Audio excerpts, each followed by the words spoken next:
자, 제가 트럼프 관세 인상 이런 무역 협상들 나쁘기만 한 건 아닙니다 라고 말씀을 드렸죠. 왜? 그것 때문에 뭐가 일어난다? 글로벌 국가들의 금리 인하, 양적 완화 정책이 펼쳐질 겁니다. 기억나시죠?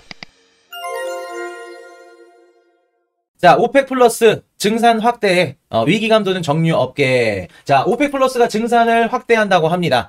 일단은 지금 보시면 트럼프 대통령의 이제 뭐 경제 정책 중에 큰 거 한 가지가 뭐냐면 저유가죠. 유가를 낮추겠다. 근데 지금은 오펙 플러스, 자, 여쭤볼게요. 그러면은 트럼프 정부가 저유가 정책을 가져가겠다는 건 미국의 정유 기업들이 어떻다? 생산량을 늘리고 원유가를 낮출 거다. 그러면 오펙 플러스 입장에서는 두 가지 방안이 있겠죠. 첫 번째 방안은 미국 너네가 생산량을 늘려? 오케이, 우리는 줄일게. 반대로 가는 방향이 있을 거고, 두 번째, 오케이, 우리도 줄이자. 한번 가격으로 하면 경쟁해보자. 두 번째가 있겠죠. 지금은 어떤 거에 해당이 될까? 오펙 플러스가 두 번째에 해당이 되죠. 자, 한 가지 말씀드려볼게요. 예전에 지금 여러분들 여쭤보면은 지금 원유 패권이나 에너지 패권을 누가 갖고 있나요? 자, 지금 에너지 패권을 누가 들고 있냐면 오펙 플러스가 아니에요, 여러분. 성훈이 오펙 플러스가 아닙니다. 귀신같이 맞췄죠? 퍼센티지까지. 안 봐도 비디오라니까. 그러니까 그 문장 하나만 봐도 안다니까. 3% 딱 맞추잖아. 귀신같이 퍼센티지까지 맞춰버려. 자, 여러분들 볼게요. 지금 원유 패권을 쥐고 있는 건 오펙 플러스가 아니라 미국이에요. 이미 천연가스나 원유나 전세계 생산량 1등을 찍었고 가장 많은 수출 파일을 지금 차지하고 있는 게 미국입니다. 근데 미국이 원유 생산 늘릴게, 가격 떨굴게. 그러면 예전 같은 경우에 이제 오펙 플러스가 에너지 패권을 들고 있을 때는 오케이, 너네 한번 해봐. 우리가 반대로 가서 너네 죽여줄게. 반대로 갈 수 있어요. 근데 지금은 어찌됐든 간에 패권을 갖고 있는 미국 얘네들이 원유 가격을 낮춘다고 하니까 두 번째 패권 갖고 있는 오펙 플러스도 얘네들도 미국을 따라갈 수밖에 없는 거예요. 그래서 오펙 플러스가 지금 얘네들이 생각대로 되지가 않아. 그리고 오펙 플러스 내부에 있는 그 국가들도 얘네들 예를 들어서 뭐 한 달에 100만 배럴 생산할게 해놓고 몰래 150만 배럴, 200만 배럴 생산을 해버려. 지네들끼리 합의 안 맞는 거예요. 왜?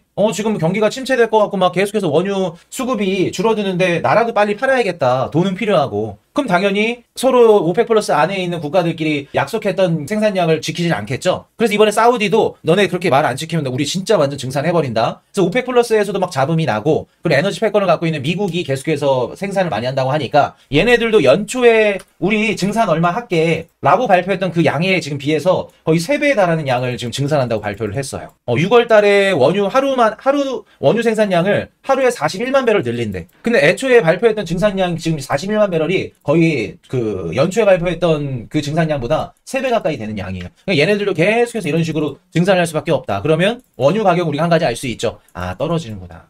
트럼프 바람대로 원유 가격은 계속해서 떨어지겠구나. 그럼 우리가 한 가지 더 알 수 있죠. 아, 물가가 원유 때문에 쉽사리 튀지는 않겠구나. 일시적으로 트럼프의 관세 인상 정책 때문에 튈 수는 있겠지만 그것도 어느 정도 협의가 끝나고 합의화가 되면 물가는 어느 정도 안정화에 접어들겠구나. 물가가 안정화에 접어들겠구나. 그러면 연준은 금리를 내려줄 수 있겠구나.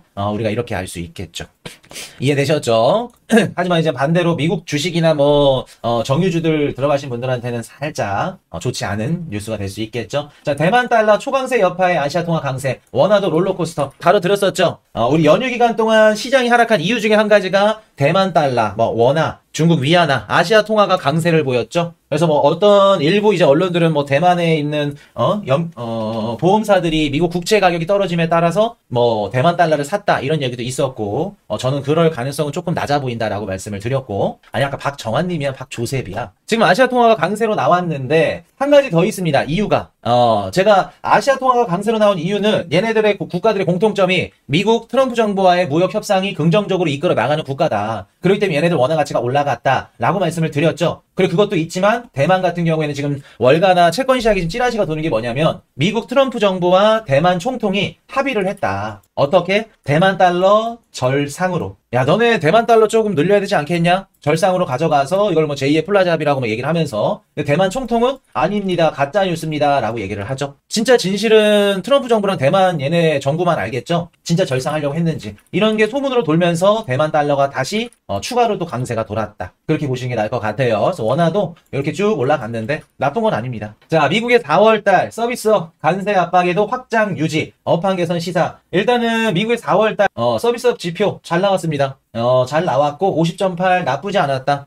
미국의 서비스업 괜찮았고, 그래서 뭐 미국이 지금 전체적으로 봤을 때 미국에서 발표되는 하드 데이터라 그러죠. 실제 미국 경제 지표들 좋아요. 나쁘지 않다. 그리고 우리가 지금 바라보는 안 좋은 지표들은 뭐냐면 심리 지표들. 이럴 것 같아요. 저럴 것 같아요. 설문조사, 전화조사, 리서치조사 그런 것들은 안 좋고 실제 지표들은 좋다. 그렇게 보시면 됩니다. 자, 관세전쟁 축려. 중국 차이신 서비스 PMI 7개월 내 최저. 중국 서비스 PMI는 좋지 않죠. 자, 미국과 관세 실무 협상 중인 일본. 쌀에 손대면 정권 무너진다. 일단은 자민당이죠. 그러니까 지금 일본도 미국이랑 서로 무역 협상을 잘하고 싶은데 일본 내에서도 좀 정치적으로 이렇게 좀 얽혀있는 이런 좀 부분들이 있어요. 예를 들어서 미국의 농산품들을 받아들이면 이제 일본 내도 농산품 이제 판매하시는 분들이나 일본 내수 시장이 무너진다라는 것들이 반발이 일어나고 그렇게 되면 또 자민당이 흔들리고 이런 부분들이 지금 서로 얽혀 있다. 그래서 어떻게 보면은 일본 정부도 쉽지 않다. 미국과의 무역 협상. 제일 먼저 협상을 할 것 같았지만 일본 내부적으로도 이렇게 좀 이해상충 관계가 있다. 그래서 이런 것들도 우리가 살펴봐야 된다라는 거. 그래서 트럼프의 이런 무역 협상들 막 각국의 글로벌 국가들이랑 이런 협의들이 있죠. 쉽게 끝나지는 않아요. 이게 그냥 단순히 뭐 내려주세요, 올려주세요 끝나는 게 아닙니다. 각 글로벌 국가의 해당 정권에 대한 또 막 이런 정치적인 성향들이나 이슈들도 있고 이런 것들이 다 맞물려 있기 때문에 쉽게 끝나지는 않는다. 그래서 제가 그 트럼프 임기 4년 동안 관세 전쟁이나 이런 것들은 계속 쭉 갈 겁니다. 라고 말씀드렸던 이유 중에 한 가지가 요거예요. 이거를 또 문제화 시켜서 계속해서 이제 다른 그 국가들과 협상을 할 거고, 트럼프 캐나다 총리의 51번째 주 돼야 캐나다 총리 카니는 판매 대상 아니야. 이런 얘기를 슥 하죠. 근데 여러분들 한번 곰곰이 따져볼까요? 이분이 총리가 될 수 있었던 이유가 누굴까? 총리가 될 수 있었던 이유가 뭘까요? 누구 때문에 됐을까? 솔직히 트럼프 때문에 됐죠. 트럼프와 전면전 하겠다, 싸우겠다. 그거를 어떻게 했다? 선거운동 때 가져갔죠. 이분이 역전했잖아요. 이제부터는 조금 미국과 캐나다의 이런 부분들이 좀 달라질 겁니다. 얻을 걸 얻었기 때문에 캐나다도 미국과의 어느 정도 협상이 들어갈 거다. 자, 미국 재무부, 무역대표부 8일날 스위스에서 중국 최고 경제 관료와 협상. 8일날 들어간다고 합니다. 내일이네요. 스위스에서 중국 최고 경제 관료랑 얘기를 한다고 합니다. 아마 저는 8일날 바로 협의가 잘 끝난다? 그렇게 보지는 않아요. 처음에 이제 탐색전 들어갈 겁니다. 그래도 이런 기사들 하나하나가 어떻다? 시장에 긍정적인 영향을 줄 거라는 거. 시장을 계속해서 부양시킬 수 있는 이유 중에 한 가지죠. 나 전혀 나쁘지 않다. 자, 트럼프 8일, 9일, 그리고 한 가지 더 있습니다. 12일. 이 세 가지 날 중에 지구를 뒤흔들 매우 큰 발표를 할 거다. 무역 합의는 아닙니다. 라고 얘기를 하네요. 근데 트럼프 재밌어요, 여러분들. 여러분들 막 트럼프 때문에 주식이랑 코인 떡락하니까 막 꼴배기 싫었죠? 근데 전 좀 재밌어. 무슨 일이 일어날지 모르겠잖아. 자산시장이 올라갈지 떨어질지 아무도 모르잖아. 지금 월가도 그렇고 여의도 헤지펀드도 그렇고 애널리스트 분들 지금 다 잘렸어요. 제가 알고 있는 분만 지금 월가 계신 분만 지금 2분이 잘렸어. 모가지가 날라갔어. 그 뜻은 무슨 뜻이냐면 전문가들 역시도 시장 방향성을 분석할 수가 없어요. 읽을 수가 없어. 그럴 정도로 시장이 다이나믹하다는 거예요. 근데 또 얘기를 던지죠. 8일, 9일, 12일. 이따가 이거 제가 얘기를 해드릴 건데 뭐 가능성이 높냐면은 오늘 제가 금리 FOMC 발표 얘기해드릴 겁니다. 저는 이게 금리 인하랑 좀 연관이 있지 않을까.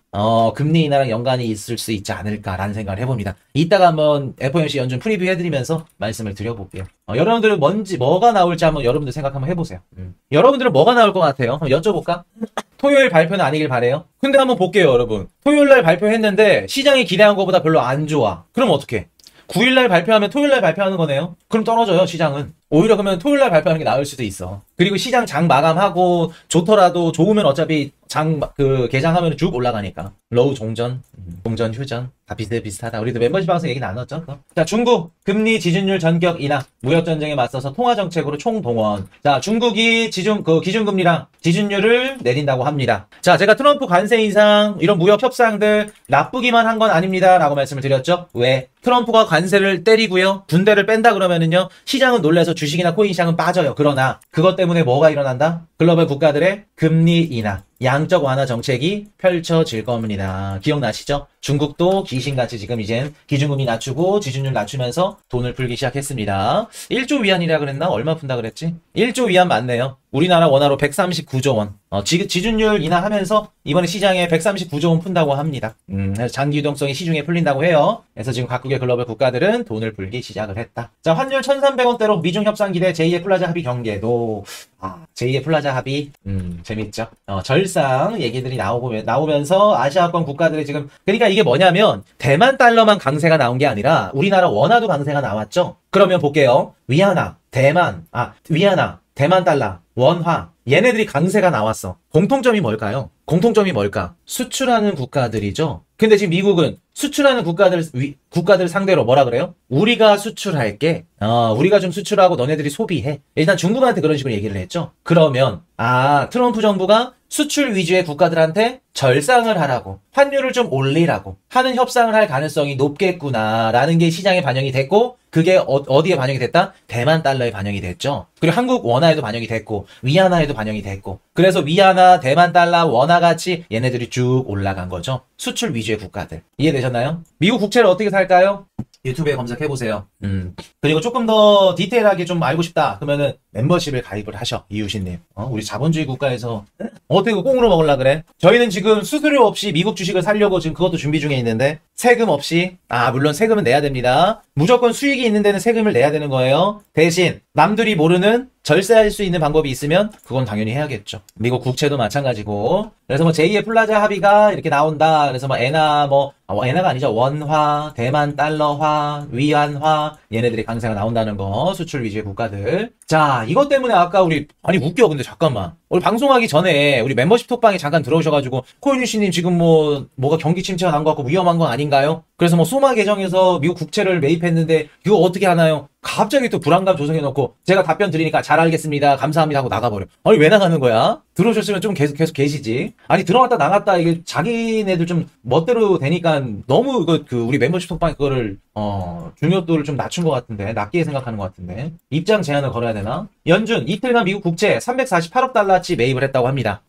양적 완화 재개다. 자, 이거는 아직 몰라요. 어떠한 이유들 때문에 매입을 했는지는 모릅니다. 일단은 지금 연준이 미국 국채를 매입을 해줬다. 그래서 이게 매입해준 게 5월 5일날 3년 만기 국채 200억 달러, 6일에는 10년 만기 국채 148억 달러. 이게 지금 어떠한 이유 때문에 매입을 해준지 모르겠어요. 근데 이걸 시장에서는 뭐 아서헤이즈 막 이런 애들은 막 뭐 양적 완화다 뭐다 뭐 짱이다, 비트코인 시작이다, 매입이 시작됐다, 말 같지도 않은 소리 하는 거고, 지금 연준이 이거 양적 완화를 어떻게 시작해? 그래서 이거는 아마 오늘 FOMC에서 얘기 나올 겁니다. FOMC에서 얘기 나올 거라는 거. 그래서 요거 나오면 한번 보시면 되고, 기자가 아마 물어볼 거예요. 5월 5일이랑 6일날 매입한 거 뭐냐? 그럼 양적 완화일 가능성은 굉장히 낮을 거고, 요게 이제 뭘 가능성이 높냐면, 최근에 채권 시장에 조금 분위기가 안 좋았죠? 흔들렸었고, 뭐 그런 것 때문에 그랬을 수도 있고, 뭔가 무너져가지고 침체 때문에 그렇게 됐다? 그렇게 보기 좀 힘들죠. 그렇게 보기 힘들다. 그럴 때면 아마 요거는 FOMC 때 나올 가능성이 높다.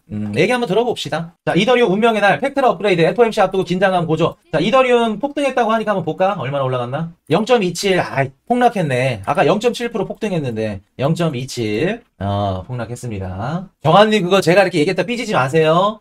적극적으로 채팅 올려주세요. 그러면서 배우는 겁니다. 우리 코인이슈 방송 보시는 분들은 속이 좁으면 안 돼. 제가 뭐 한마디 뭐라 했다가 막 삐져가지고, 저는 뭐 나쁜 놈, 다시는 얘기 안 한다 해서 막 다음날 절에 가가지고, 아니지, 절이 아니라 어디야 거기 무속인들 딱 만나가지고 인형 하나 만들어서 막 바늘로 찌르고 그러지 마세요. 응? 진짜 아파 몸이. 결려. 이해되셨죠? 삐지지 마시라는 거. 자, 이더리움 운명의 날 팩트라 업그레이드, FOMC 앞두고 긴장감 고조. 자, 지금 일단은 이더리움 관련해서 지금 시장 분위기 괜찮습니다. 아마도 지금 업비트에서 입출금 아직 안 뚫렸죠? 팩트라 업그레이드 진행 중인 걸로 알고 있고, 순조롭게 될 겁니다. 순조롭게 될 거라는 거. 그래서 요거는 지켜보자. 나쁜 건 아니다. 괜찮다 라고 보시면 됩니다. 자, 비트코인 ETF 플로우 테이블 가보도록 합시다. 5일날 4억 달러 유입 나왔고, 6일날 8,500만 달러 유출이 나왔습니다. 그래서 이런 식으로 보시면 유입 유출 왔다 갔다 하는데 그래도 괜찮다, 나쁘지 않다라는 거. 자, 이더리움 ETF 유출 살짝 나왔네요. 괜찮습니다. 나쁘지 않다는 거 말씀을 드리고, 자, 일정 한번 짚어드릴게요. 오늘 연준 금리 결정이 있습니다. 새벽에 연준 금리 결정이 있고, 그리고 신규 실업상 청구 건수도 발표가 되고요. 중국 PPI, 그리고 13일날 미국 소비자 물가 CPI 발표됩니다. 5월 13일날 CPI 중요한데, 크게 걱정 안 해도 될 것 같다. 시장에 물이 막 영향을 줄 정도로 되지 않지 않을까. 실질적으로 4월 달에 트럼프의 상호 관세가 실효된 게 한 15일 정도, 절반 가까이 되니까 아직까지는 우리가 한번 지켜보자. 그래도 안 좋게 나올 수도 있으니까 한번 지켜봅시다. 13일 날. 그리고 소매 판매 지표 발표가 되고, 생산자 물가 지수 괜찮을 겁니다. 신규 실업상 청구 건수 발표되고, 신규 주택 판매. 그리고 5월 달은 8일, 13일, 그리고 15일 요 세 가지만 보자. 그렇게 보시면 되겠습니다. 뭐 빠진 거 없나 한번 볼게요. 자, 그리고 연휴 때 트럼프 대통령이 영화에 대해서 100% 관세 때렸죠? 제가 그거에 대해서 뭐라고 말씀드렸어요? 큰 의미 없다. 영화 100% 때리는 거는 자기가 제발 그 망치로 자기 발등 내려 찍는 거예요. 여러분들 미국이 할리우드를 통해서 IP도 포함, IP 뭐 이것저것 다 포함이고 영화 산업으로 얼마나 막대한 돈을 벌어들이고 있는데 자기가 자기 발 찍는 거지. 그러니까 이거는 말도 안 되는 소리다. 시장에서 큰 영향 안 받을 거다. 말씀을 드렸죠. 그래서 실제로 크게 영향 받지 않고 넘어갔습니다. 의미 없다는 거. 그러니까 체력도 좋고 막 관세가 수십 가지 수백 가지잖아요. 이거저기 얘기하다가 그냥 틀린 것 같아. 막 승진 아니까 영화도 때릴 거고요. 뭐도 할 거고요. 시장에서는 이미 알고 있다. 간파했다.